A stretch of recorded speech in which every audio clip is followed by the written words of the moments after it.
41 বছর পর আবার মহাকাশে 25শে জুন 2025 দুপুর 12টায় পৃথিবীর আকাশ ফুঁড়ে রকেট উড়ে গেল মহাশূন্যের দিকে। তার গায়ে লেগেছিল কোটি কোটি মানুষের আশা। সেই রকেটেই ছিলেন গ্রুপ ক্যাপ্টেন শুভাংশু শুক্লা, ভারতীয় বায়ুসেনার সাহসী একজন সৈনিক। এই মুহূর্তটি সহজে আসেনি। অ্যাকশন 4 মিশনের উৎক্ষেপণ বারবার পিছিয়েছে। গোটা দেশ প্রহর গুনছিল কবে যাবেন তিনি। অবশেষে সব অনিশ্চয়তাকে পেছনে ফেলে সফল উৎক্ষেপণ। আন্তর্জাতিক মহাকাশ স্টেশনের দিকে যাত্রা করতে করতেই মহাকাশ থেকে ভেসে এলো ভারতের জন্য এক ঐতিহাসিক বার্তা। नमस्कार मेरे प्यारे देशवासियों, व्हाट अ राइड। 40 साल बाद हम वापस अंतरिक्ष में पहुंच गए हैं और कमाल की राइड थी। इस समय हम 7.5 किलोमीटर प्रति सेकंड की रफ्तार से पृथ्वी के चारों तरफ घूम रहे हैं और मेरे कंधे पे मेरे साथ मेरा तिरंगा है जो मुझे बता रहा है कि नहीं हूँ, मैं आप सबके साथ हूँ।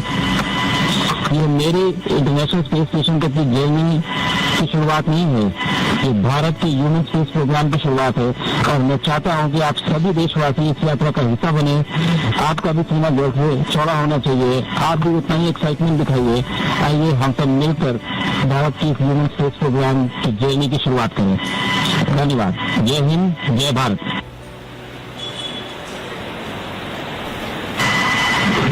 Thank you, Shak.